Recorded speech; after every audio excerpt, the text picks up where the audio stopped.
Hello and welcome to Married After Midnight. It's your hosts, Tasha and Jake. Hello, welcome back.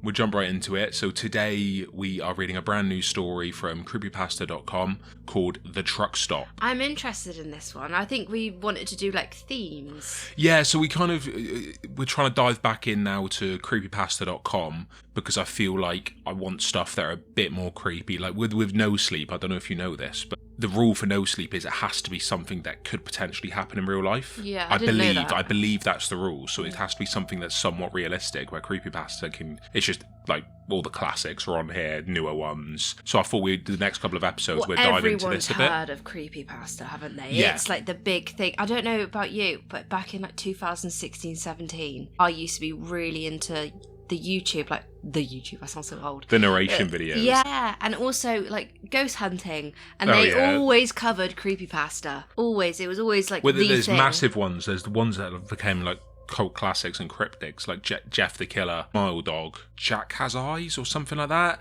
But you know Jeff the Killer, don't you? Yeah. And have you ever seen Smile Dog? You've 100% seen the picture before. Probably have. 100%. But I used to be really into what do you call it? Like the Try Guys. The Try Guys? I've never heard of them. Oh no, they were massive. That Smile Dog. I put a picture on the video, dog, and there's a whole story based on him as well. I'm thinking maybe we should do those original, like early 2000s creepypastas. It might be fun to do they them. would be good. Because I remember I've read Jeff the Killer before, but Jeff the Killer is awful. From what I remember, the story is not very good. I remember there was one story that went round, and people were actually debating if it was true or not. And it was like this.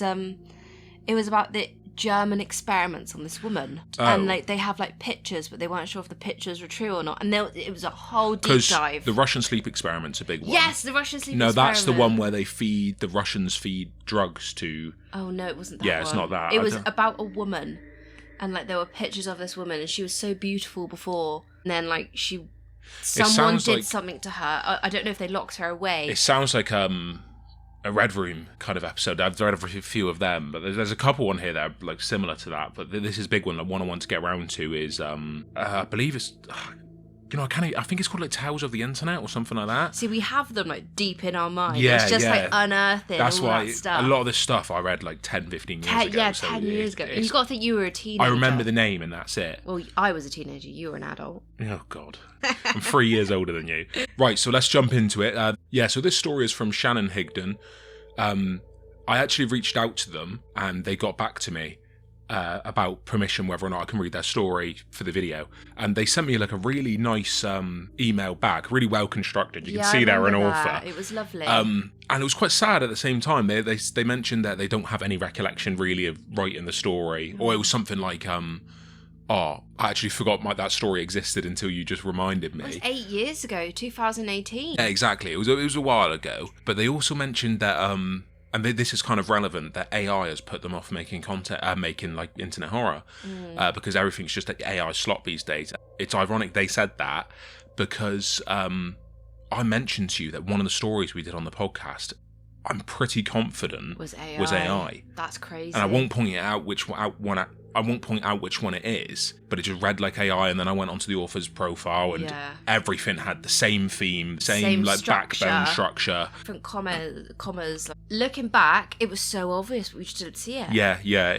I think it was obvious. I don't know. We could be completely wrong, but it's ironic that an author feels that way, and we felt that way, that there's a lot of AI stuff going on. I mean, have you seen that TikTok at the moment that's going around about a guy who literally makes videos on TikTok, and he's been uncovered, his whole script is AI. Yeah, there's loads of them. There's loads. Well, there's massive YouTubers with millions of subs that do AI all their content. I'm not knocking it. It definitely has a place. I'm not. When it starts to replace creative, I always think AI should be used as a tool. Absolutely. And to bear in mind, I'm someone who uses AI for stuff like work and even hobbies. AI is a tool, but it should take away the mundane operations of a task. It shouldn't take away creativity. Yes, I totally agree. But that's one reason I like going back to these older stories. Like 2018, there was no AI back then. As far as I'm aware, there was no AI back then. Else I would have breezed through school. Well, there was maybe the Echo Dot, and that was it. It could tell you the weather, and that was as far as it went. Right, so we'll jump into this. We are reading, I don't know if we said, we're reading The Truck Stop. We're going into it completely blind. It seems to have quite confident reviews. So yeah, let's jump into it. Herschel King had been driving a big rig since the age of 18, and that was nearly 30 years ago. He liked to tell people that he didn't know how to do anything else, but anyone that knew him worth a damn saw right through that. The truth was, he loved the job, the hours on the road, and everything that came with it.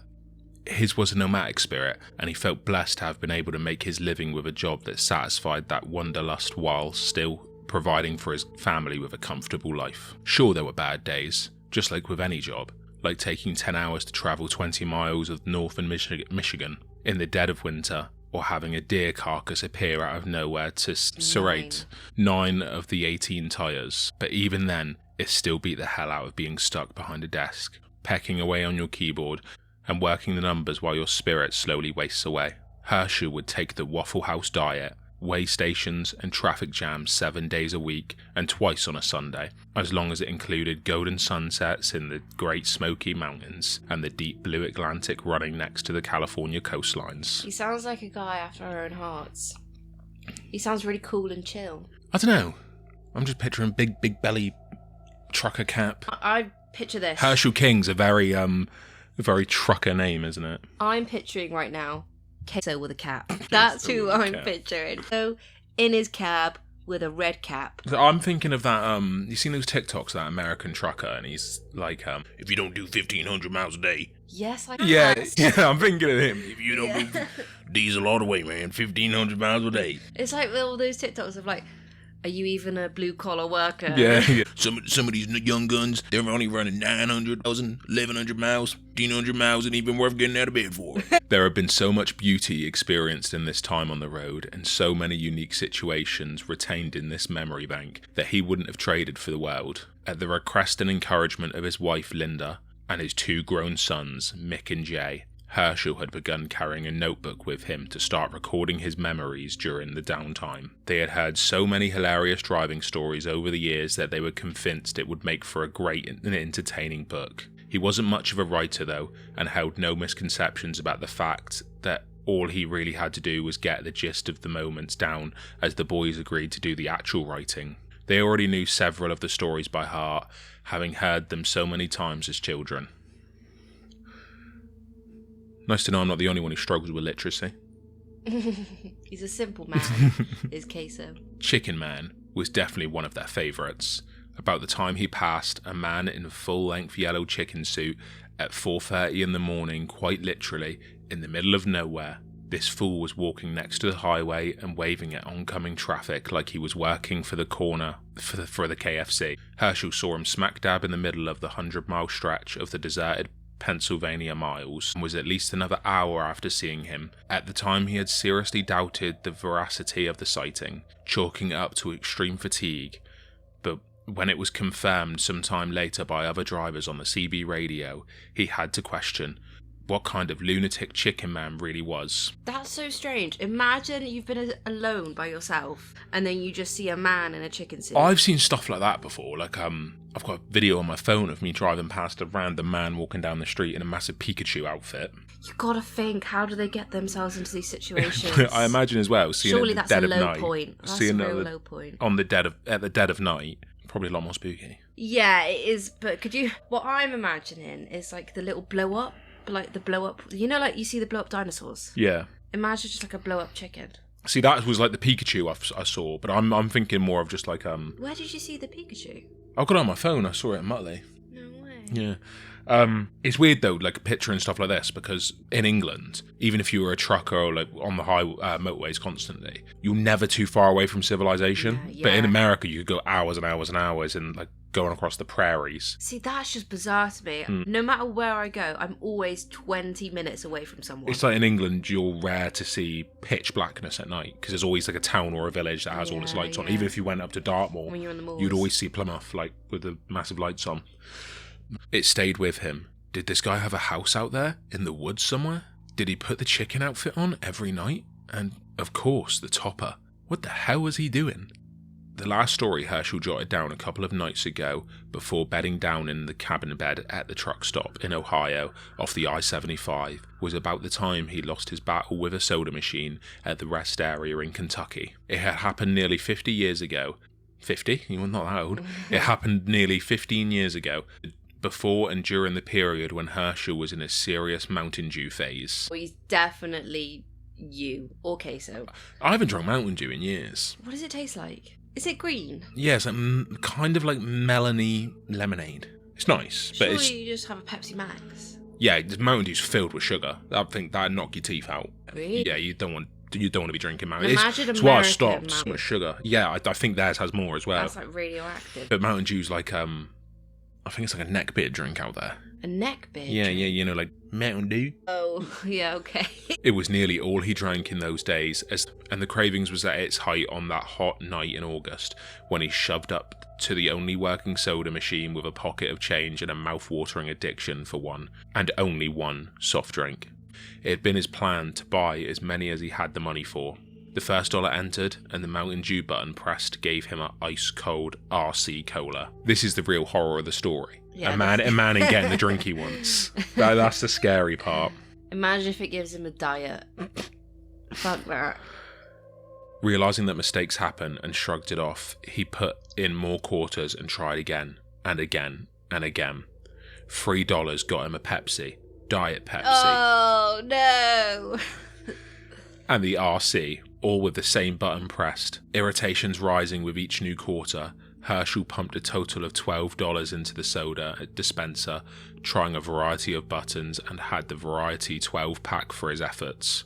And no Mountain Dew. The rage that grew with each dark cola the damn machine spat at him was at an even boiling point when he banged his fist against the metal sign hanging next to the machine.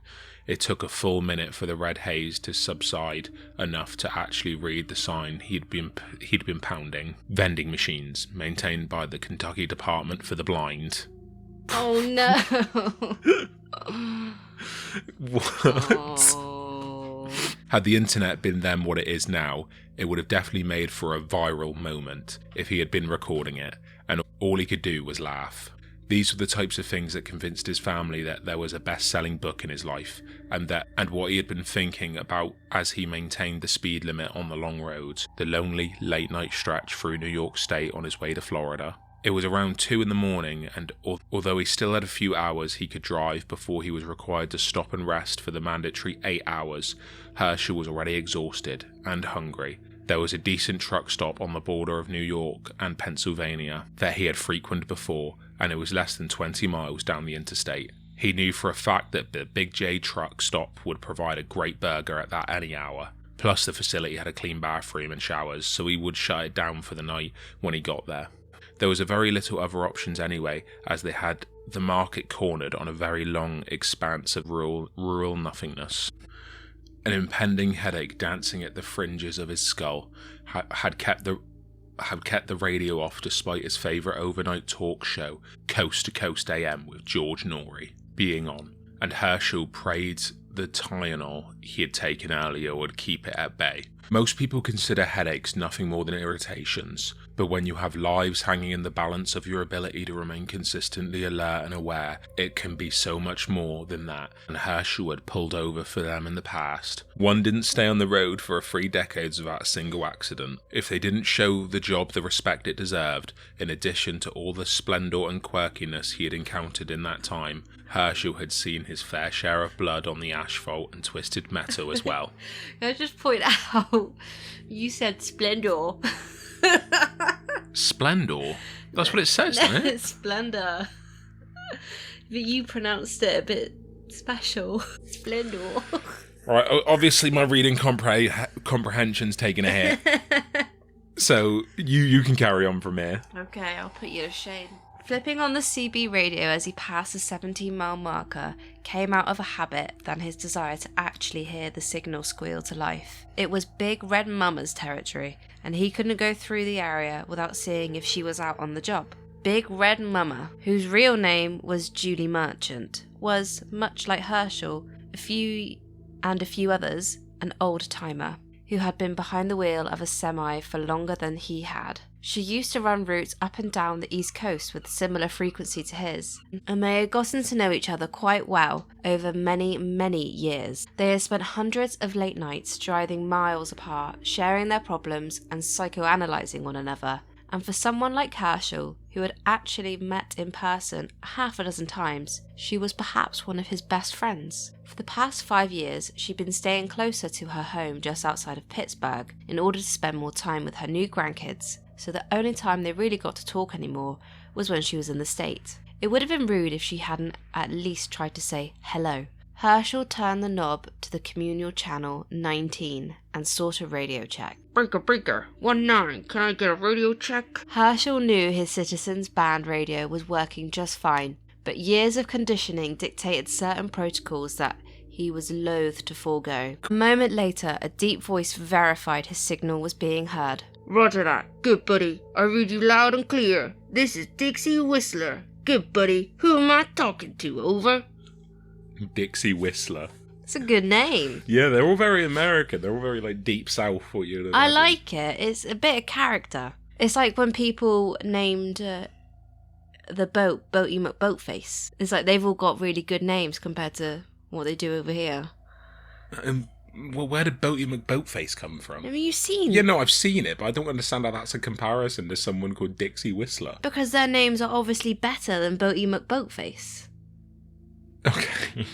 9 times out of 10, when Herschel gave his handle, it was recognised by the other driver. In the trucker CB community, which his sons like to call the Stone Age Facebook, the longer you stayed in the community, the more your name or friend requests grew. And Herschel had been a stalwart. And Herschel had been a stalwart since the days when the CB sat below his brand new 8-track tape player. Roger that, Dixie Whistler. This is... He paused for effect, always enjoying that particular moment more than he probably should. What the hell? He was the godfather of the East Coast long haulers. He earned the reputation. He deserved to enjoy it. The King Wheeler. How are you getting along tonight, over? Why are you laughing? I just imagine him pausing like, yeah, I am the King Wheeler. This is the King Wheeler. Like, he's like hyping himself up like, I'm the king of these roads. I am that guy. Holy shit! The excitement was obvious in the other man's voice, much as Herschel was expecting. I'm doing a whole hell lot of it better now. I'm just talking to this frickin' legend. I feel like I just met the Pope. Over. Thanks, Dixie. I don't know what all that was about. Herschel frayed coyness. But that's awful nice of you to say. Good, buddy. Over. That was exhausting. You put effort into that. I'm just reading how much of this bloody voice I've now got to do. I've committed to the bit now. You have committed, that's the problem.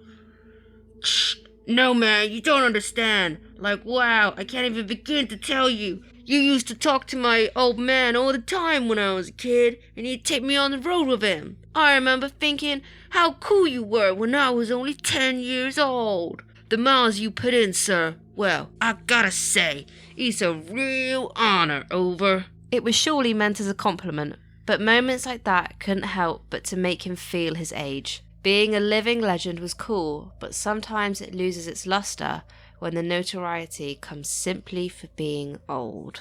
Thanks, I guess, Herschel replied, suddenly a little more perturbed than he wanted to be. He didn't like thinking about his age. No one likes to contemplate their mortality, but for Herschel it was particularly soft spot, as he had lost a number of similarly aged friends in the last few years he tried to push it from his mind. Who is your father, over? Big Dixie Donut is what everyone called him.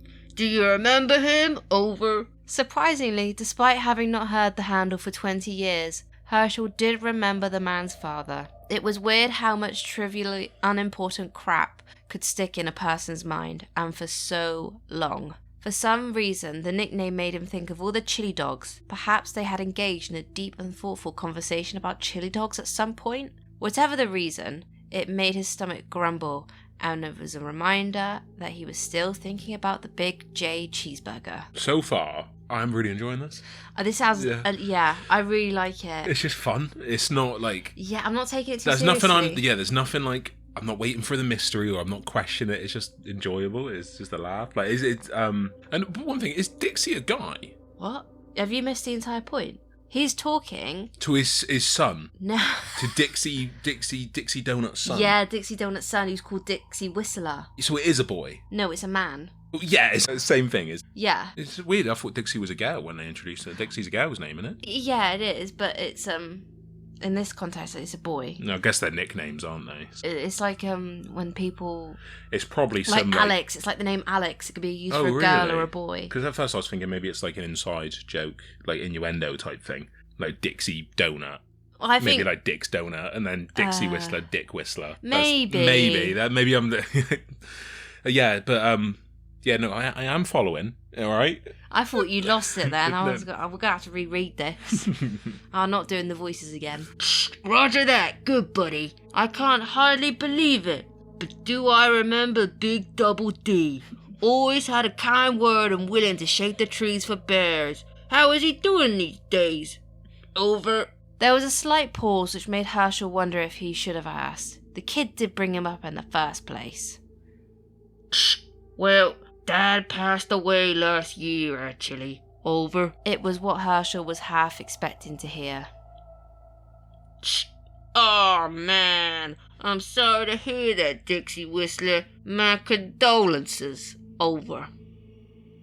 One thing I think about this is, I've always thought this about CB radios, is surely, like, there's thousands of other truck drivers that are just listening to this conversation. Yeah, Because probably. I don't know how many frequencies there are, but if there's that little, they can find each other. Or maybe I don't know if there's a range to them, or if it's just... He said he was on 19, so I assume there's 18 other ones. Well, I don't know. I don't know. I don't know how it works. I think there's over 100 frequencies. It must just be that... Because it's like a radio in your car, that's what I imagine. But, yeah, I don't know. I just think it's always weird to me, the thinking they're just sat here and another truck driver's awkwardly like, shut the fuck up. I'm just trying to drive. I imagine they're kind of like the company, though. Yeah, I If guess. you've been on the road for like 19, 20 hours... 1,200 miles. 1,500 miles a day in my big rig diesel. then you're going to want some company. Thanks, King Wheeler. Means a lot coming from you. Speaking of bears, I'm headed north on the 81 at the free 40-mile marker, and there's 80 miles of clean and green behind me. What's your 20, King Wheeler? And you got any news for me? Over. I appreciate that, Dixie Whistler, but I'm gonna log some Z's at the Big J. I'm southbound at the 10, and you're good for a while. There was a local yoku some 100 miles back, and they're probably done for the night by now. By the way, Whistler, have you heard anything from Big Red Mama tonight? Or if you got your ears on out there, Big Red, then kick it in and get back to me. Over. I feel like you went somewhat Italian then. Yeah, I don't know what I'm doing. You heard anything from Big Red Mama? From Brooklyn. Big Red Mama. I'm just going with it. I'm just doing whatever. No, it's good. It's really good. Whatever feels right, if I'm being honest. No, it's really good. I didn't expect there to be this much talk. Maybe we should have done it the old format where you narrate and I do the voice acting, but you committed now. I'm committed to the bit. Oh wow, that's a legendary name. I can't wait to tell the guys about this. But sorry, no, I've never had the pleasure of talking to Big Red Mama, and I've not heard her name any tonight, other than just now. That's it. If I hear anything, I'll put the word out we're looking. In the meantime, keep the shiny side up and the greasy side down. Good buddy. Over. Herschel smiled in his cab.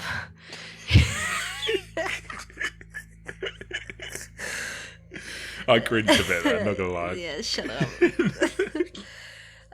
He could tell the young man came from a trucking family, as he still used the old vernacular. It's like Vocabulary, I'm guessing. No, vernacular is the right word. So vernacular means oh god. Vernacular is like when you use certain slang for a specific subject. Okay. 10-4 Dixie Whistler. Keep it between the ditches yourself. Out and over. He turned the CB off again without waiting to see if anyone else piped in. As innocuous as the conversation had been, still managed to nudge the headache that had been keeping at bay just a little closer to the front of his head. and he regretted having switched it on in the first place. He had at least made a token effort at contacting Big Red, and it was enough to alleviate any distress to his conscience. Sure, he had tried a little longer, but with his temples beginning to throb and being this close to the stop, there was really no reason. When the bright lights of the Big J truck stop appeared on the horizon, it was more than a welcome sight. The neon oasis brought a smile to his face, and Herschel couldn't remember the last time he had looked forward to a truck stop this much. Food, a hot shower, and 7 hours of sleep was all he needed to feel better, and once he had pulled his Peterbilt semi into the short row of trucks and cut the rumbling engine, he let out a long, involuntary sigh. He needed the break. It had been 6 or 7 months since his last visit to the Big J, but with the immense number of grungy rest areas and shithole truck stops that littered the Eastern time zone, the clean ones had a tendency to stick with him. Combine that with the juicy hamburgers, and it had become not only a good place to stop, but rather a destination to seek out. And even though they ran with the skeleton crew overnight, they were still good people who made the truckers feel like welcome guests at any hour. As Herschel climbed down out of the cab, he marvelled at how cold it had become. It had been in the mild 60s all day and through the early evening, but now, outside of the comfortable temperature in his cabin, it seemed to have dropped to nearly freezing. Rather than climbing back in and digging around for a coat, he just decided to hustle across the parking area to the front double doors, leaving a short trail of exhaled condensation behind him as he went. Judging by the number of trucks in the lot, or rather the lack of, he was coming in at the perfect time, and should, for the most part, have the place to himself. It wasn't that he minded sharing the facilities necessarily, but in recent years, the environment around truck stop shower rooms had become sketchy. The progressive attitude regarding homosexuality that had arisen created a significant number of places where the showers were no longer utilized primarily for bathing purposes. Maybe sodomy among truckers was just as prevalent when he first started driving, but the general social stigmas of the era kept it hidden away in the shadows and behind locked truck doors. Now he had to mark the locations on his GPS when no one asked him if he was up for a little ass play or a hand job. Jesus. Interesting. I'll be sure to note that down. Herschel tried not to judge. He was a very live and let live type of person.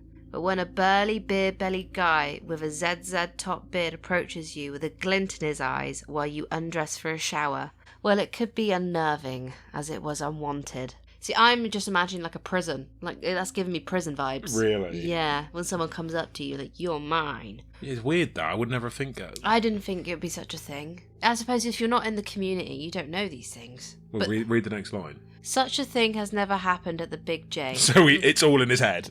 Oh, wait, yeah. Man, I'm so attractive, everyone wants to come up to me in the shower. It's that Dixie Whistler, he's wanted some. How do you think him and his dad got the nickname? Oh, The Dixie Whistle. No, his dad was it the Dixie Donut? Donut, yeah, Dixie, yeah. That's even worse. Both of them seem like innuendos. Yeah. Such a thing has never happened at the Big J, but Herschel was still pleased to see the good odds at having a relatively private shower at 3 a.m. First things first, however, he had to see a man about a burger. This was a welcome warmth in the restaurant, but it still took several minutes for his shivering to subside and his body to return to its normal temperature. Herschel grabbed a booth in the corner and surveyed the room. It, much like the parking lot suggested, was deserted. He was the only customer.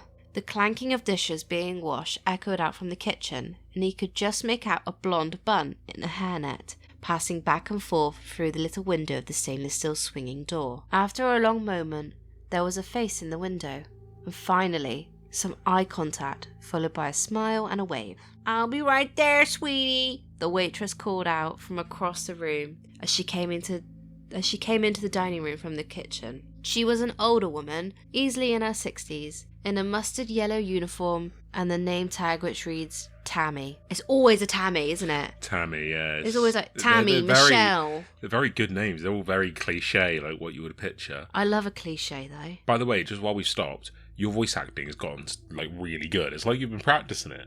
I've not. Yeah, No, it's been really, really good. Everyone's been really, really great. I'm just on point today, what can I say? And she greeted Herschel with a menu, silverware and a glass of water, and an oversized yet seemingly genuine smile. Hey there, darling. Tommy's voice. Oh, that's Tammy. Tammy sounds like a 40-pack a day woman. Jesus. Yeah, just as you complimented it. Yeah. Hey there, darling. Tammy's voice was thick with southern charm that seemed out of place this far north. You look like you've been pulling a long one, sweetie pie. Normally that many cute... Shut up. I'm unsettling. Your reactions are doing me in. I'm not good at southern. No, it's really good. That's the thing. It is really good. You're cringe. I'll move on. It's because I'm seeing you do it. It's just a bit... I cock my mouth to the side. I don't know if you've noticed that. No, I haven't been looking. Okay, don't look me in the face then. Normally that many cute nicknames in a row would have irritated him, but Tammy somehow pulled it off with a sincerity and comfort that put him in a disarmed ease. You want a cup of coffee, baby doll? Or maybe something a little stronger, if you ain't gonna go back at it anytime soon. Coffee. Coffee was his standby. He drank more coffee than water, but he had no use for the caffeine right now, and he hated to ask her to brew a pot of decaf when he'd probably only drink 1 cup. He was unaware that they served alcohol, and when she brought it up, his initial thought was that the beer would only make him too tired to take a shower, but his mind put the flavour of the burger together with a cause, and his tummy gave him a roiling endorsement. He couldn't think of anything else. Course and a cheeseburger and an ashtray. Tammy nodded her approval and returned a moment later with a cold bottle and an ashtray. There you go, honey. Food will be ready in about 15 minutes. She headed back to the order to cook, calling out over her shoulder as she went. Just holler at me if you need another beer before then. Herschel gave a silent nod yes, that there was no way she would see, and lit a filtered Camel. It's a cigarette-filtered Camel. Oh! Yeah. I suppose that's just me being a bit sheltered, I don't know. I'm just guessing it is. The fact that this was one of the few places where he could still smoke indoors was another selling point for the Big J. Not that it needed one. The beer was cold and damn good, and he killed half the bottle with one long pull. The room was so still, and the combination of soft jazz piping through the speakers and the cook working his utensil muffled the kitchen doors, creating a hypnotic atmosphere.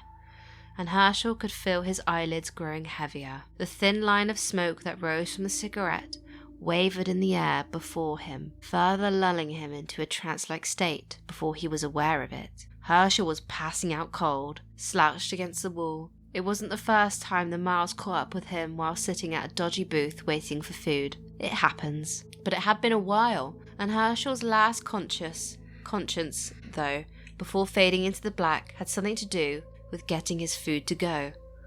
While he opened his eyes again, he was relieved to find that the food had yet to come. It had only been a few minutes. Throat significantly drier than it was when he fell asleep, Herschel took another big drink of his beer, only to have to fight the urge to spit it back out, shocked to find the corpse had become more than a little warm, and he wondered how the hell that was even possible. When he looked around the dining room for Tammy, she was nowhere to be seen, and Herschel looked back at his watch. It was 4:35.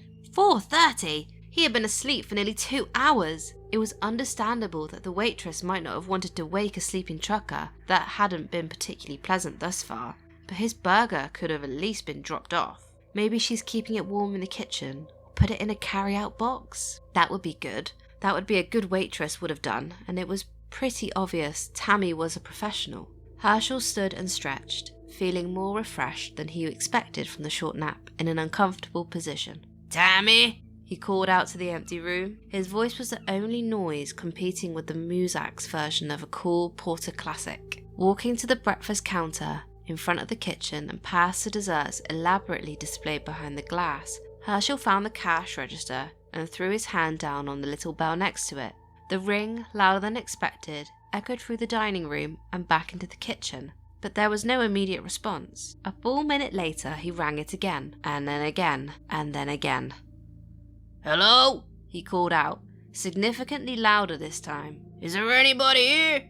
Tammy? Still not receiving a response or even hearing movement of any type that might constitute an incoming truck stop employee, Herschel made his way behind the counter and pushed his way through the silver doors into the kitchen. Normally, he would have never invaded someone else's workspace, but given the circumstances, well, this was a little ridiculous. His opinion of Big J was rapidly declining. Hey, is there anyone working back here? His voice echoed off the white walls and the stainless steel counters, fully expected some pissy line cook to jump out at him and demand to know what the hell he thought he was doing, and he was already composing his excuse. "Oh, I was just hoping to get the food I ordered 2 hours ago." Seemed good enough for him.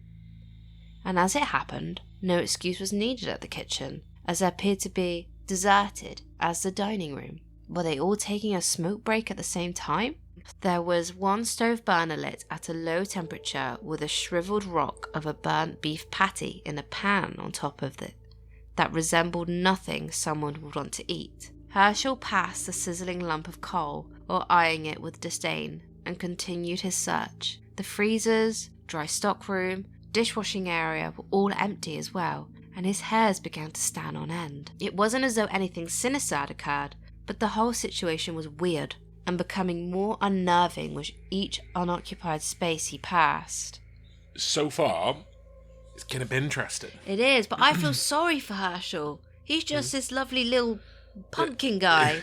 Like, he doesn't deserve this. He just needs to get his burger. Deserve what? Nothing's happened to him yet. He just ain't got a burger. He needs his But what's burger. happened? Like, I'm guessing she's disappeared while cooking it all. I wonder if he's in his sleep. He's gone to like a different universe. I doubt it's that. I think it's got to be something somewhat realistic because I think this is written from a past tense. Oh, like okay. they're like going over their father's history, aren't they? Right. So I'd like to think everything's fine at the end, but we'll see. I could be wrong. Sorry. No, take your time. The Big J wasn't an enormous facility. Within 10 minutes, Herschel had gone from the restaurant to the locker rooms and showers to the lounge and game room to finally ending up in the main store, which included everything a trucker could ever imagine needing, for a $500 GPS to a $3 neck pillow to a quart of milk. During most afternoon shifts, there were 3 or 4 employees working behind the large counter that separated the cash registers, cigarettes, and trucker speed from the rest of the store. Overnight, that number was reduced to 1, nocturnally inclined individual, with the night manager acting as backup for those rare late rushers. On this particular night, however, that number seemed to have been reduced to none. What in the holy hell was going on here? Herschel's stomach grumbled, reminded that he'd yet to eaten, and prompting him to grab a granola bar from one of the shelves next to him. It was only shoplifting if there was no one around to pay for it, he figured. Washing it down with a Coke from one of the coolers, he continued looking for any signs of life in the only area he had yet to search, an employee lounge and the adjacent manager's office. The lounge coffee pot was slowly singeing a thin bubbling layer of congealed black goo, and Herschel turned off the burner and set the smoking pot aside, if for no reason than to put it to end the unpleasant burnt smell that hung in the air. Bewildered and feeling like he had woken up into the episode of The Twilight Zone, he decided that the situation was weird enough to warrant a call to the authorities. Despite the embarrassment he was sure to feel trying to explain to the police that something other than employees playing hooky was going on, but what else could he do? It wasn't like he could, in good conscience, just jump back in his truck and go to sleep or drive away without knowing exactly what the hell was going on here, even if it was something as innocent in the nature of Big J having a piss-poor night crew. As far as he knew, however, there could have been a gas leak or a bomb threat which cleared the building, while he was just passed out in the booth, and they had just overlooked his presence. But if that were the case, wouldn't there be blue and red flashing lights in the windows from all the emergency vehicles that would be parked outside? There was a lime green rotary phone mounted to the wall, the kind millennials thought was antique, and Herschel lifted the handle from his cradle and dialed 911 before holding the receiver to his ear. It was a deadline. Perhaps it really was an antique. He hung it up again and hurried back to the main cashier station in the store, where he found the cordless landline he was looking for.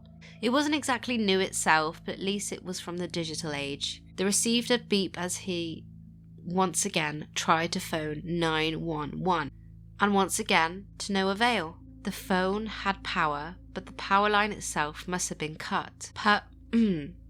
Herschel was suddenly gripped with the thought, I shouldn't be here. Something was really wrong here. He didn't know what it was, but it was something. His cell phone was in the truck, and he could call the police once he was on the road and putting distance between himself and this freaky situation. Figuring it to be more than enough to cover the snacks, soda and beer, he threw a 20 on the counter. He wasn't a thief after all, and quickly hustled to the front set of doors, which was one of only 2 ways for the public to enter or exit Big J. He hit the doors with full force, expecting to sprint across the parking lot and bounce backwards to his ass when they refused to yield. Why the hell are they locked? This place was open 24/7, and they were never locked. At this point, legitimate fear began to set in. Jumping quickly back to his feet, Herschel surveyed the locks, but there were no little knobs to turn, and the only way to unlock them was with a key. The next 10 minutes was spent sprinting the perimeter of Big J, trying every exit. There were 2 main entrances, an employee entrance in the room with janitorial supplies, punch clock with time cards, a couch, table, chairs and an ashtray, and another employee exit in the back of the kitchen. Every exit was locked tight, despite the fact the employee accesses were also fire alarms, which shouldn't technically be able to be locked in the first place. I wonder if they're locked from the outside. I don't know. I'm getting the sense that it's supernatural. Like she's disappeared. Because her fire axes, I don't even know if they can lock. So I have a feeling Not he's unless like... they've been barred from the outside, and that's why he keeps pushing and... I reckon... Because what would they done? Stole his big rig? It's not worth it. I think he's been temporarily like teleported somewhere. That's what like I thought. You said it wasn't true. Did you say that? I said he'd gone to a different universe. Oh, okay, I'm sorry. Or you've put that in my head. So I'm thinking that I'm now. just full of good ideas. You're just copying me. That's what it is. Each dead end jacked up his heartbeat a little bit more, and when he found himself back in the centre of the truck stop, panting and slick with sweat, panic had taken complete control. 3 decades on the road had provided enough harrowing experiences to mould Herschel into a man that didn't panic easily. Even though nothing truly traumatic had actually happened yet, the sensation of being a rat in a trap triggered the claustrophobia that was on the other side of the coin that held his itchy feet. Eyes wild and darting, and trying not to hyperventilate, he took deep breaths and desperately searched his deepest parts for focus. There had to be some logical reason why he had been locked, alone, in a truck stop that was never closed. But the things that his mind would come up with only succeeded in escalating his anxiety. Viral outbreak, secret military experiment, trapped by a sadist who had seen too many Saw movies. Fuck it, Herschel said to no one before picking up the 3-foot aluminium ashtray from the lobby with a heavy metal base plate that held away from him. He swung it like a shot put before slinging it into the glass door with as much force as he could put behind it. He didn't know what the ramifications of shattering Big J's door would be at a later point, and frankly, he didn't care. If they didn't want their door to be broken, then they shouldn't have trapped him inside. I was going to say, I'm pretty sure, like, you wouldn't get fined for that if you were locked inside. If you'd been locked in, yeah. Yeah. Bear in mind, he tried calling the police, he tried every avenue. Yeah. It was at a moot point. However, as the ashtray clanged off the window, producing a low vibratory tone and nothing else, not even a crack. Definitely supernatural. I don't know, could be bulletproof windows. What, on a diner? Yeah, it could be, potentially. On a diner with Tammy working in it. Yeah, well, Tammy could be. Oh. Tammy's in witness protection. How do you know? That was how she had that Italian twang. She was ex-mobster. Tony Soprano's after her. Really? I swear they all have a little bit of Italian. The chicken's out looking for her, that's what it is. Yeah, don't even get me started on the chicken voice. Not ready to be bested yet, he found a sledgehammer in the hardware aisle and gave it another shot. I was going to say, where's he found a sledgehammer in the diner? But I forget, is there... There's a hardware store in there. The end result of several overhanded swings was a little more than a pair of aching hands, unfortunately. He didn't know if it was bulletproof glass, but it was definitely Herschel-proof glass. Hey, smart men, we both fought bulletproof glass. Yeah. I am the king of the road. Shut. That's my name now. After finally giving up on breaking through the way, and killing a bottle of water to replenish some of the sweat that had been pouring out. The next big idea was the keys. See, I would have gone to the roof. Surely if you can't get through the sides, you can go up. Yeah, but would the roof just be locked? Did he say as well whether or not he could see anything? Like, I wonder if he's looking out and it's just pure blackness. He hasn't specified. Yeah, he hasn't. Or can he see the road and the street lights and stuff like that? It might have been a long shot, but if there were locks that took keys, then there had to be keys somewhere that fit the locks.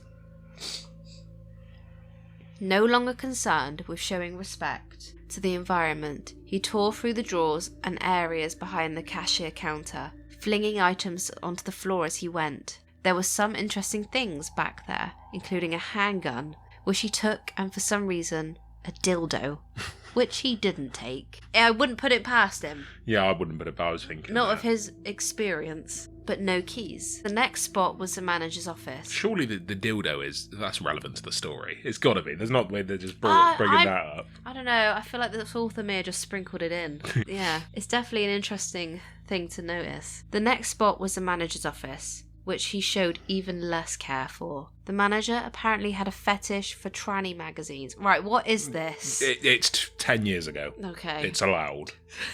You get a pass. Which probably explained the dildo from up front, and Herschel couldn't help but wonder about Mr. Chambers, as his nameplate stated, and his desire to forego the plethora of internet porn for printed paper. Every image he came up was equally distasteful as a lad, so he searched through the images. He's actually flicked through the porno mags. Yeah, I gotta look at this for clues. This may have the keys. I think Herschel's just in the closet. I think he's in the closet, yeah. The search, much like before, was a bust. Oh, was it? And Herschel checked again, just to make sure he didn't miss anything. Check. And Herschel was feeling fairly certain that the keys were no longer in the building. Somehow he just knew it. Murphy had been busting his ass with the A-sign law for a long time that Herschel could tell that when the current was going against him. He was knee-deep in shit with a nary and a shovel and a dozen other cliché metaphors that said, "You're fucked." Suddenly, very exhausted, he fell back into Mr. Chambers' black leather couch, drained from frantically bouncing off the walls. Wait. The adrenaline spike that had been fueling his frenzied search for freedom had reached its apex before dropping away entirely. It felt like he had just run a marathon. I feel like he is overreacting a bit. Like, you woke up at 4:30, all the workers have gone home, all the doors are locked. Yeah, you can't smash the window, but I wouldn't be going, oh my god, oh my god, oh my god. I'll just, alright, I'll make myself some food in the kitchen. 2 hours until people start waking up. I don't know, I feel like you're totally underplaying it. I just feel like I wouldn't, it just seems like I wouldn't, if I was in that situation, I just feel like I'd be like, oh, shit, alright, I'll just help myself to what I want to eat. I've been locked in by accident. See, I get that, but there's like little things like the coffee pot still boiling, the hob still being on, which like says with a lump of coal from what used to be meat. I wouldn't question that. Well, you've got different standards to me, haven't you? You like a little bit of mess. I would just make myself some food. That's all I would think about. Burger. Thinking about your belly. Herschel allowed his eyes to close, and for a moment, just a moment, he considered drifting away to sleep again. Some skewed logic from an unknown voice in his head insisted it was the smartest thing to do. You're trapped, it said. But not in the way you think. You're trapped inside a dream. If you go to sleep in the dream, you'll wake up. Of course, he knew that was ridiculous. But at the same time, that little voice was saying, what if? When that part of his mind that he normally listened to told him to get the hell up, he did. That part, the one that kept him safe through all the years, told him that if he fell asleep on that couch in that place at that time, he would never wake up again. Deciding to side with the one that seemed closest to sanity, he pulled himself up from the couch and made his way back to the store. Slower now. What? The frenetic pace all but burned out of him, pacing from aisle to aisle, looking at random items like he was doing his Sunday afternoon grocery trip to Walmart. Herschel's mind was all but blank. He didn't know what he was looking for, and the only reason he was looking at anything at all was to keep from teetering into the dark place in his mind that kept wanting him to go. His sanity attached by the thinnest of tendrils. Then he remembered the gun tucked into his waistband. Oh my god, I wonder if he's going to kill himself. Nah. Thank you for that input. What I just don't see how that's a logical... think- Woke up for 10 minutes. Oh, but what happens if he's in a dream and, like, his mind says, don't fall asleep, you're in a dream. Do you know what's weird? And then if he kills himself, he wakes up. You remember that From? Yeah. That's the idea they had in From. Oh, if we kill ourselves, we'll wake up, and they'll start shooting themselves in the head. Yeah, it is. They have plagiarized this. No, this was before From. That's what I'm saying. Yeah, they've plagiarized him. Them. Get a claim. The 44 Magnum was an absolute hand cannon, but there were only 3 bullets in the chambers. He was worried to waste on any of the windows. The sledgehammer had been wholly ineffective to the degree that he really didn't think a bullet would be any much better, and if this situation he found himself turned out to be by design, well, he would want to put those bullets in if the parties were pulling the strings decided to reveal themselves later. As a compromise with himself, Herschel decided to use the only bullet to take aim at the lock itself. With what appeared to be an aluminium frame, a well-placed shot might be able to shatter the housing around the lock. Aluminium frame of sledgehammer would go through that with ease. Just saying. I'm an engineer.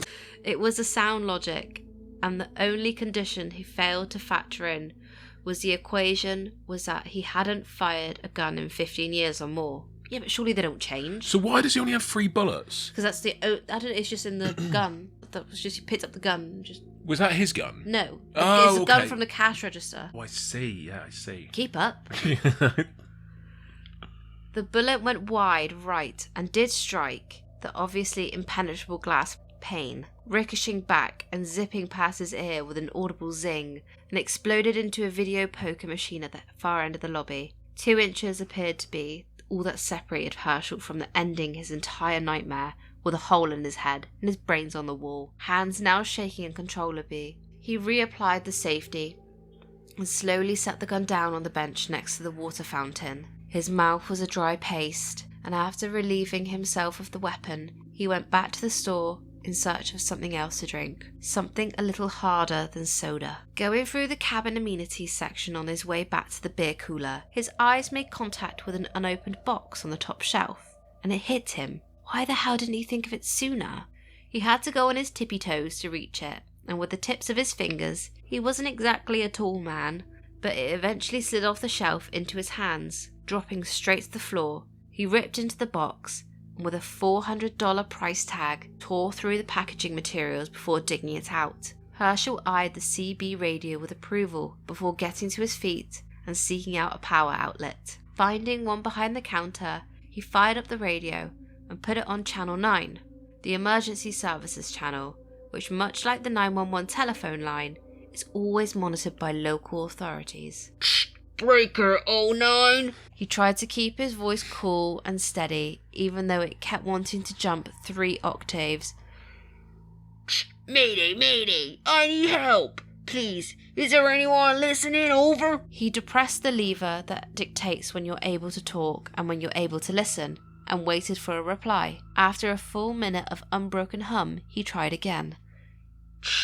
Please, I need help. I need help. Over. He gave it another minute before flipping all through the channels, one by one, sending out an SOS. I'm so glad I don't have to read out all the one by ones he does. With each cry for help answered by silence, he could feel what little hope there was fading away. Feeling defeated, he unplugged the CB and tucked it under his arm, rather than smashing it on the ground like he wanted to. Sighing with the sad acceptance of a prisoner who has finally been broken, Herschel decided he was going to get the burger after all. He's like, now you. He's talking my language.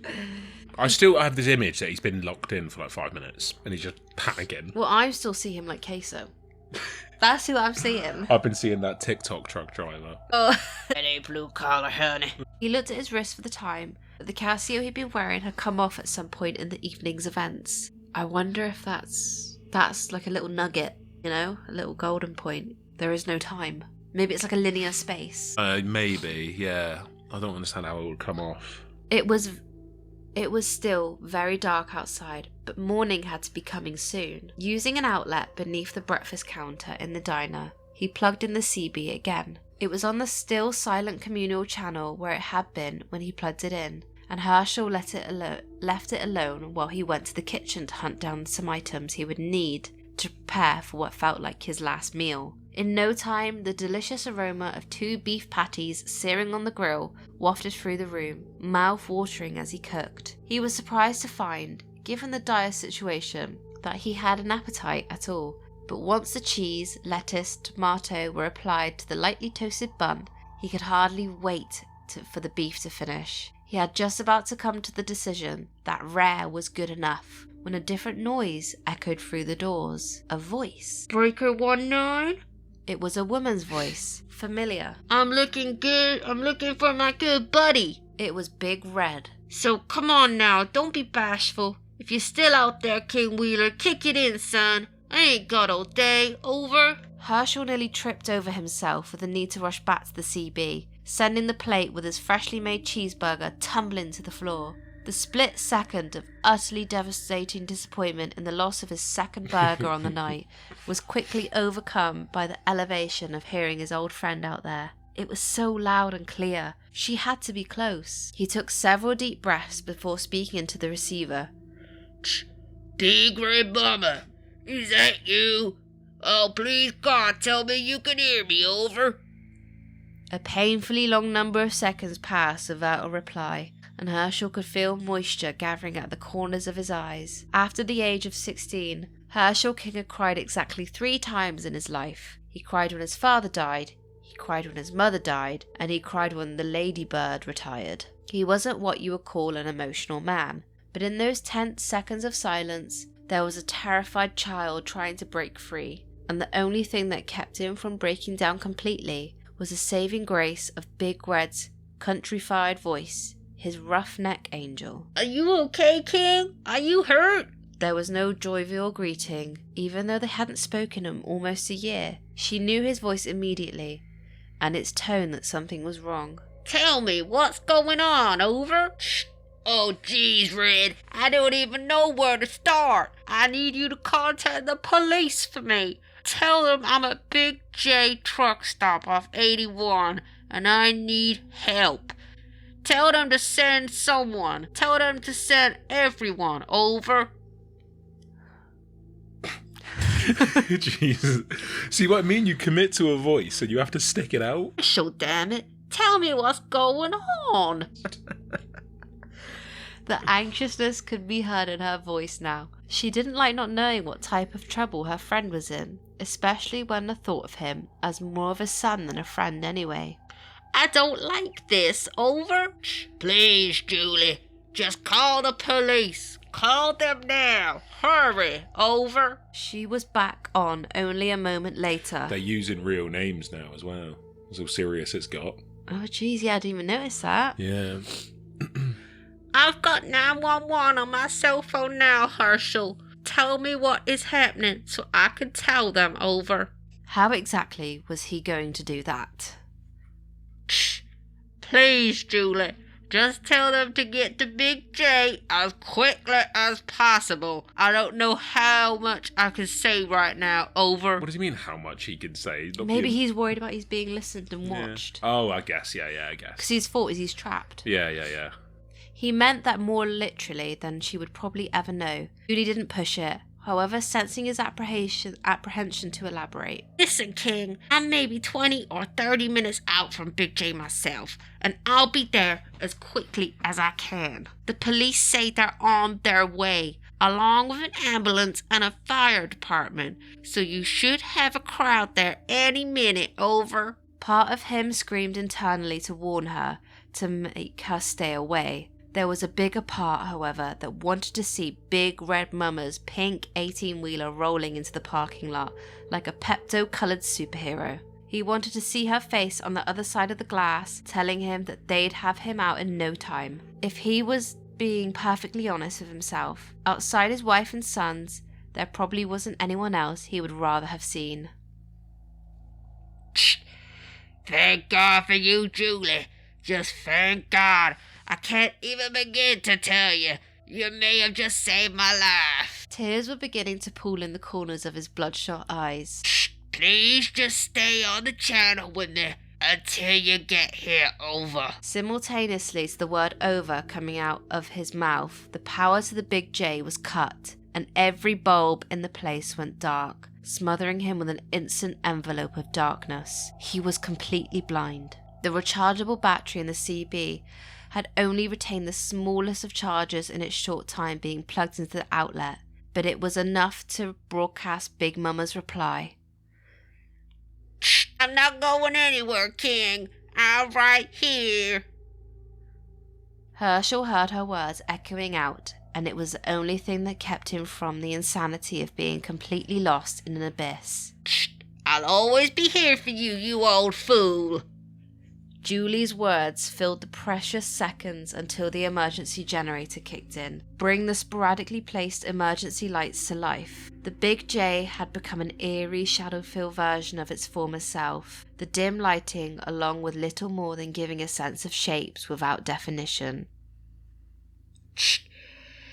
So you just hold on. You're the freaking King Wheeler, for Pete's sake. You're gonna be okay, and I want to hear you say it, over. Herschel raised the receiver to his lips and depressed the lever. He was going to say, "I'm going to be okay." He had full intention of saying it, but the words were left frozen in his mouth. For the first time all night he looked outside, like really looked outside. Of course he had glanced that way and seen the windows in his periphery all evening, but there was nothing to see. It was night. It was dark out. There had been too much going on inside the damn place to really think about it. Except now it was all he could think of. It had been cold when he got out of his truck earlier, but also cloudless.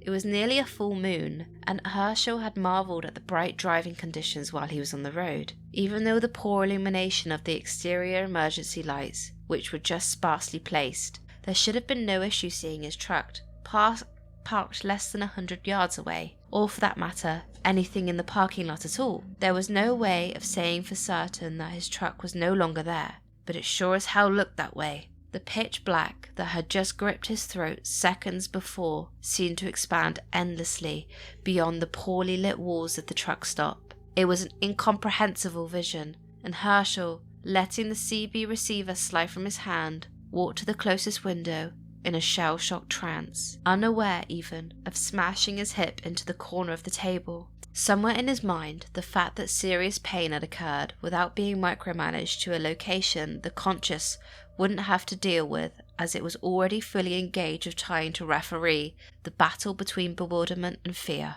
Herschel pressed his face up to the glass, getting his eye as close to the window as possible without actually making contact. One of his pitiful exterior emergency bulbs was mounted just above the window, casting its 25 watts of luminance with all the effectiveness as a flashlight in the black hole as he strained to make out anything beyond the small orb, looking for anything, any shape or light or line, basically whatever he could use to differentiate the overwhelming blackness. Finding some kind of something in the darkness would at very least alleviate the sickening sensation that was overcoming him. The reason he couldn't see shapes in the impressive pool outside the window was because the darkness itself was alive. So I'm guessing he was transported, the whole diner was transported somewhere. That's what I'm thinking. I took that as there is this massive entity cocooning. Oh. And that the darkness is like covering him and smothering the outside of the restaurant. And that the only reason he's okay is because he's in the restaurant. We'll see. I have a feeling that everyone's going to he's going to get transported back. And everyone's going to turn up being like, what's going on? Yeah. Or it could be a dream, yeah. Adjusting his vision from far to near, he became aware of some movement. He had missed it at first because he was so absorbed with looking beyond the little portion of light provided. Drifting through the small ray were little black flakes, which looked like fluffy snowflakes falling in an unexposed pitcher. Was that ash? The little pieces flitted through the meagre light so quickly it was impossible to fixate on one in particular. They weren't grey, but nearly as dark and black as the abyss they came from. There was no indications of any piece that having been something familiar that had burned away, something he might recognise. It was just black snow. Overcome with dizziness, he gripped the window frame with both hands to steady himself. It didn't really help. There was a strong indication that he might have been experiencing tunnel vision, but given the vast degree of darkness, Herschel was peering into, it was impossible to tell. It could have been his own impending unconsciousness that ate away at the periphery, or it could have been the black hell that he was staring down that was doing the eating. Either way, he could feel himself slipping away, something at the end of a long corridor. He could hear Julie calling his name. At least, he thought it was his name. It was a troubling last thought before all light was vanquished. Did he still have a name? Julie was in a foul mood. Frankly, she had every right to be. She had made it damn clear to James a dozen times or more that she wasn't working weekends anymore. She didn't have to.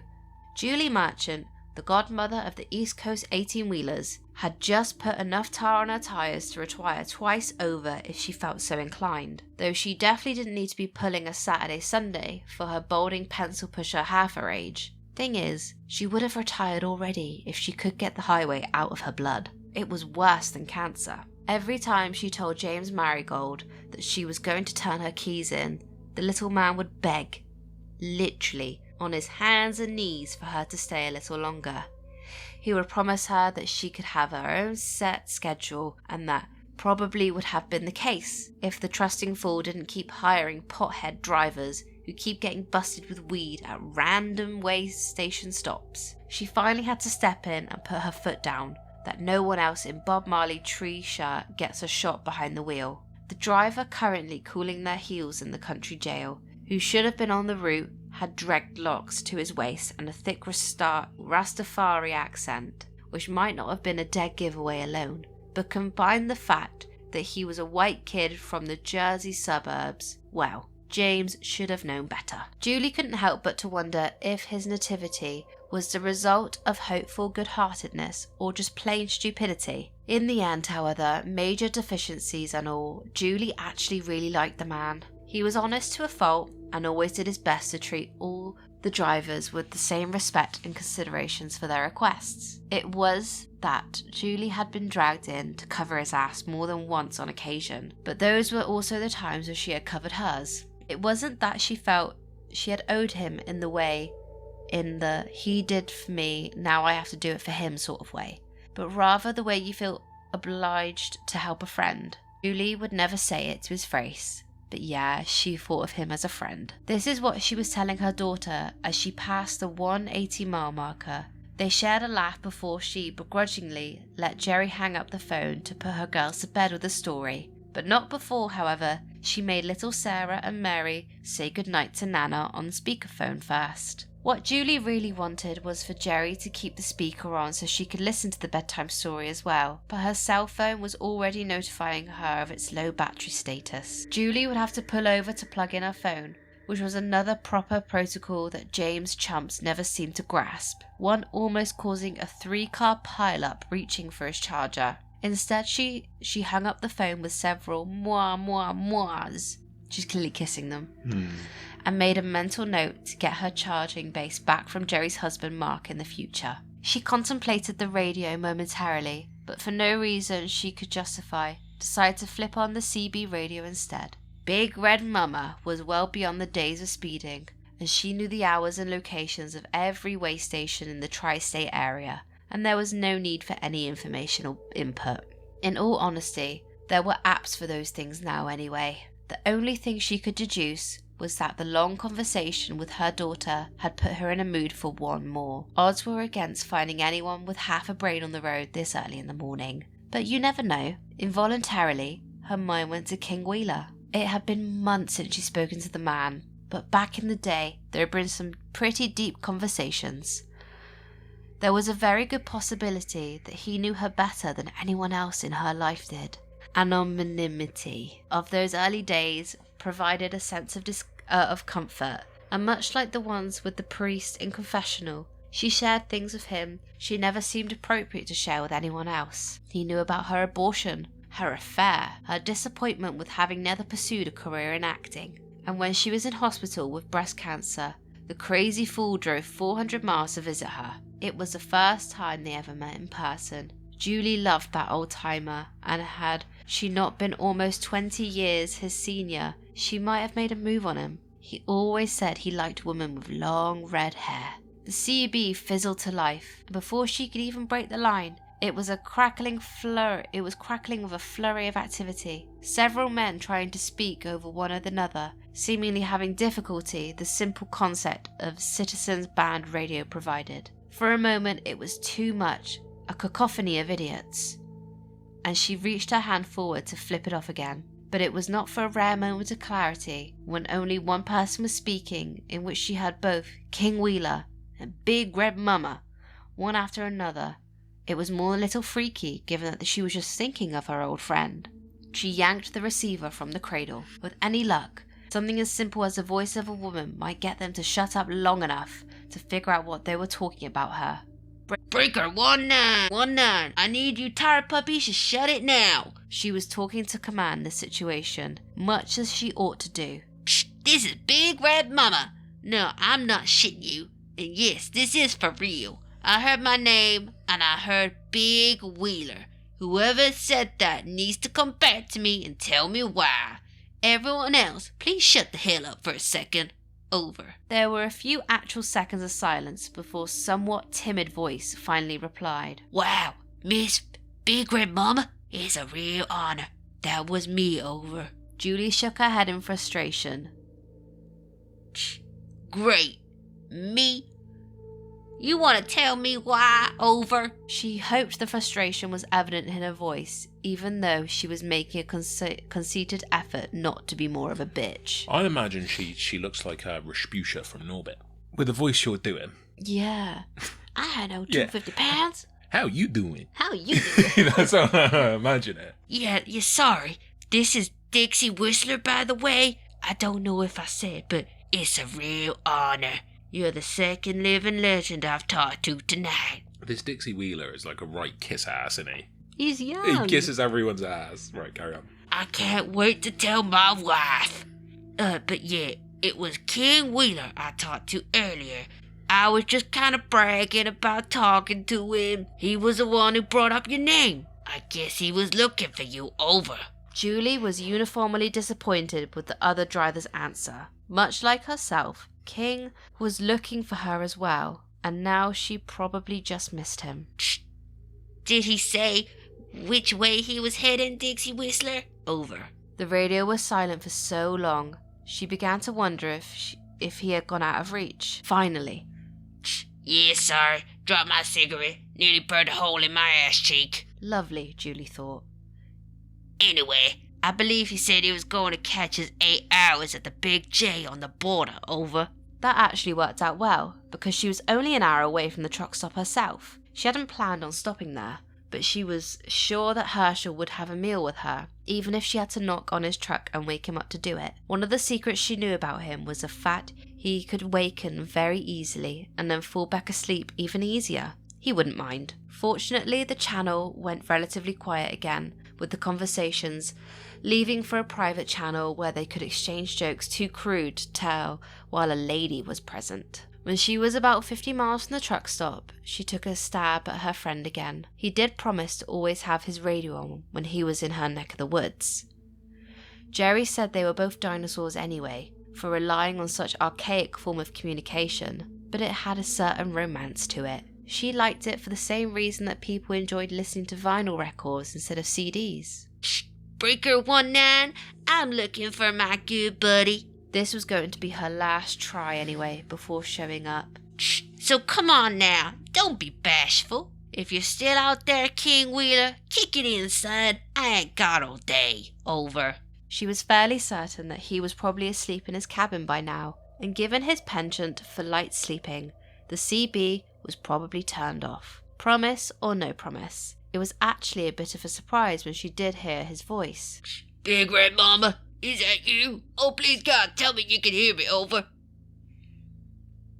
There was something about his tone of voice that caught her off guard. Obviously the quality of the radio wasn't such that he sounded like he was right next to her, but she still heard it. Julie had heard it in her daughter's voice, even in her own, but never in Herschel's. It was fear. It took her a moment to respond, but when she did, it was all business.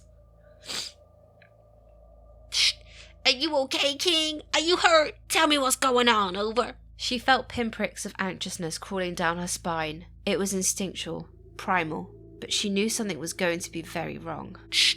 Oh, jeez, Red. I don't even know where to start. I need you to contact the police for me. Tell them I'm a Big J truck stop off 81, and I need help. Tell them to send someone. I need help. Tell them to send everyone. Over. Police? Send everyone? Knowing the man the way she did, he was not inclined to crying wolf. If he needed the police, she would call the police. Herschel, damn it. Tell me what's going on. Going very much against her personal two-hand code, she picked up her dying cell phone with one hand while still holding the CB receiver in the other, all while balancing the steering wheel between them. She dialed 911. I don't like this. Over. She said as she rang twice. Please, Julie, just call the police. Call them now. Hurry. Over. I know he's still got to say over. Yeah. You can't break that. Shh. I'm doing the best I can, she said only to herself, having not pressed the speaker lever on the CB that time. An operator connected her to an Officer Leeway, who seemed to want more information than she had at the moment. Hold on, she told the cop so that she could put the cell on speakerphone. Shh. I got 911 on my cell phone now, Herschel. Now tell me what's happening so I can tell them. Over. This time for the cell phone only. Can you hear us well enough? Officer Leeway had just had enough time for just barely, ma'am, when Herschel broke back in. Please, Julie, just tell them to get to Big J as quickly as possible. I don't know how much I can say right now. Over. The fact that Herschel had used her name instead of her handle shook her more than anything. That was something he just didn't do, except perhaps an extremely rare circumstance, and only on a private channel. She was suddenly scared to death for her old friend. Miss Merchant, the officer said from his end. Tell your friend we're on our way. We understand that this might be a hostage situation of something, just as fluid in nature as we are preparing for a number of scenarios. Tell your friend to hang tight. Help is on the way. Julie wanted to say thanks, but the iPhone had just given its very last, saying screw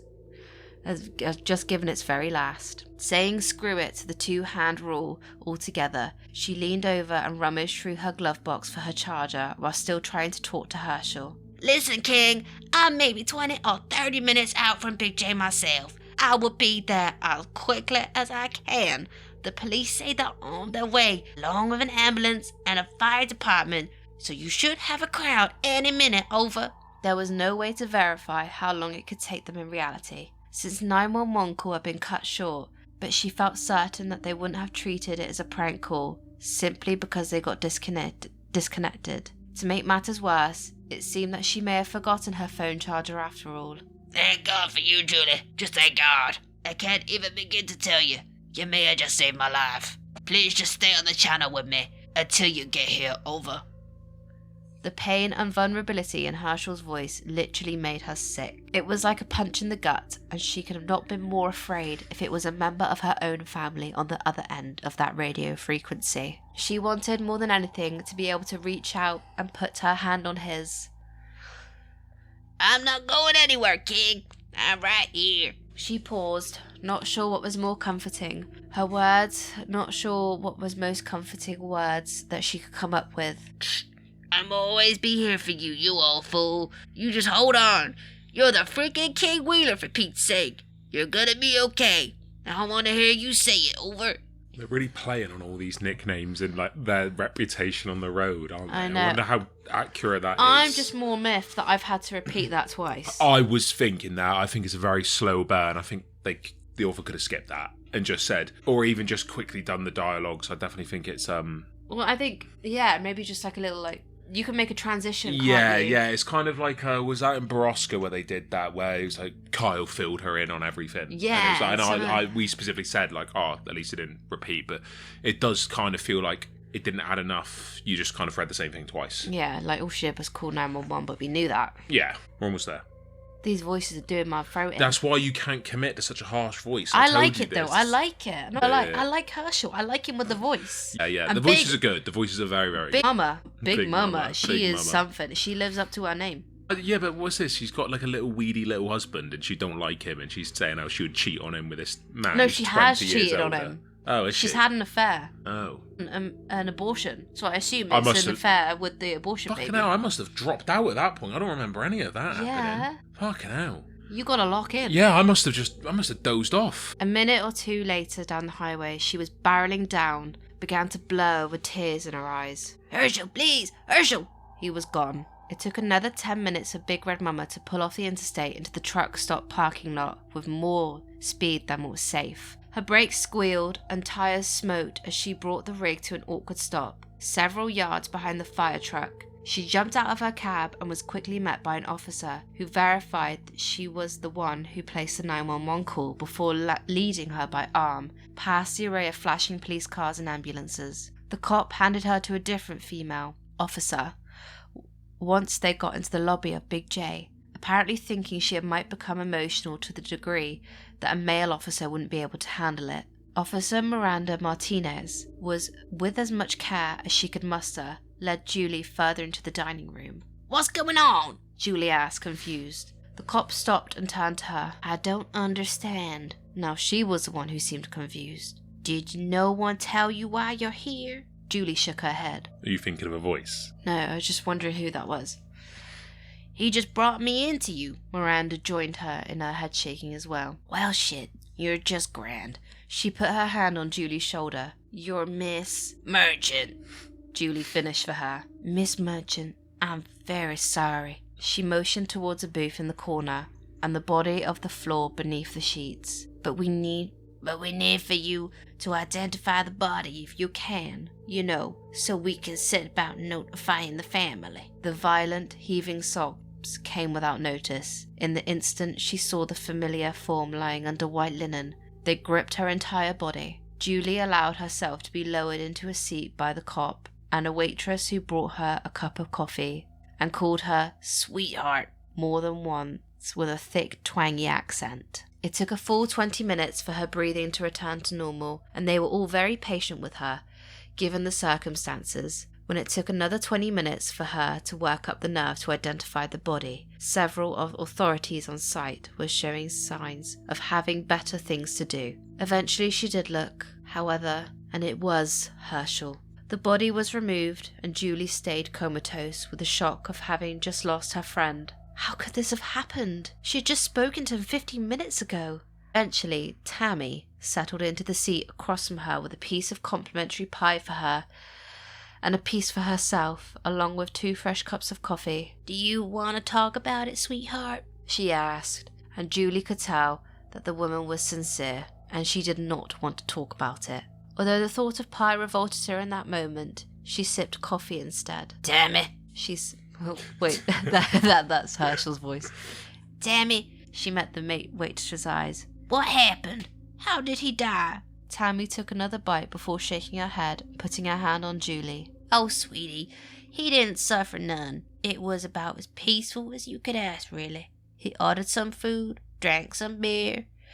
She cleared the pie with a sip of Java. I went back a bit later to see if he wants another beer. He's out cold, sleeping, snoring kind of. So I just let him be. Not the first time a driver's crashed at my table. I usually just let him sleep till their food's up and I wake him up, which was what I tried to do with your friend, but when I got back with his food... Tammy trailed off, tears starting to pool in her eyes, in her bright blue eyes. He was gone. I guess he just died in his sleep. Julie grabbed the fork from the table and gripped it until her fist hurt. She wanted to reach across the table and jam it in the lying bitch's forehead. For the life of her, she couldn't figure out why this woman would want to mess with her like that. But it was beyond bad taste. It was cruel. Tammy could feel the intensity of Julie's glare, and suddenly becoming very uncomfortable, excused herself to some non-existent chore. After a few more minutes, Julie, full of fury and pain, forced herself from the table and stumbled back to her rig and the little bed in the cabin. It wasn't her intention to fall asleep, but the intense emotional drain had exhausted her to the point of being unable to fight it. When she woke 10 hours later, Herschel's death was a top story in the local news, and their vision perfectly matched that of Tammy's. Julie was forced to come to terms with the fact, barring a major conspiracy involving the police, media, and country-fried waitresses in the middle of nowhere, it wasn't actually Herschel that had spoke to her on the CB. Of course, she knew that was bullshit. What would have been the point of pursuing that avenue further? The police had no interest in questioning her, not even to ask her why she called 911 in the first place. As far as all these parties were concerned, it was just one of those things. An old trucker dies of natural causes, just sweep it under the rug and move on. For Julie, however, it was and always would be significantly more than that. It was perhaps more than anything the catalyst for the retirement of Big Red Mama, both the trucker and Citizens Band personality. She no longer had the desire to be on the road away from family. Life was too short. Bloody hell. That was long, and I enjoyed it. I just think the end was a very slow burn. Yeah, it got me in the beginning. I really liked it, and then the end. There was no wrap up. I'm still left questioning. No, it's like an open-ended. So is it meant to be? I think the two possibilities you can think is Tammy like a demon, and she's like, or like some sort of like demonic force where she's putting them to sleep, putting them in this world. They wake up in this like closed-off room. I actually wonder if he did die and if he was just in purgatory. See, that's the other. I think that's the other argument. Did he actually just die at the desk? And for some reason, the CB radio frequency worked as he was in purgatory waiting. I kind of think that Tammy was some sort of like leeching off him. Yeah. So she put him to sleep. He wakes up in like her realm. Yeah. And he managed to be able to send a message out, and then she died. And then she killed him off. I think that Tammy's involved. My personal, but I think this is the type of story where either way could be right. Either way is right. It leaves you questioning.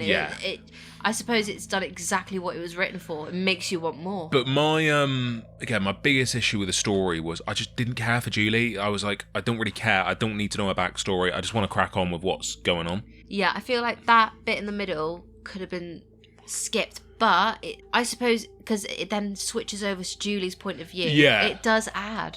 Like, we need to know what she's thinking. Yeah, and I think this is on Creepypasta, it's a different caliber of story. I think they're written more like books than what No Sleep are. Whether No Sleep's like internet horror, where this isn't necessarily internet horror. It could be more seen as short stories. So I think I wasn't expecting it to read like a book. But I like it. It's cool. I liked it. I'm excited to read a few more in different genres. But it really got us going. That's the whole point, isn't it? It wasn't. I found when we did Baraska, because it was the same story added on, it got a bit sameish. But this one... Yeah, that's what I'm saying. That now we're past such a big story. We could do a different genre. So the next genre we do for next week's episode will be a complete 180. Yeah, credit to Shannon, because that was a good one. Really good story, yeah. I'm going to email them back. They did ask to see the episode, so... Oh, I hope they like it. Yeah. But yeah, thank you everyone for watching. And Tasha, where can they find us? YouTube, Amazon, Spotify.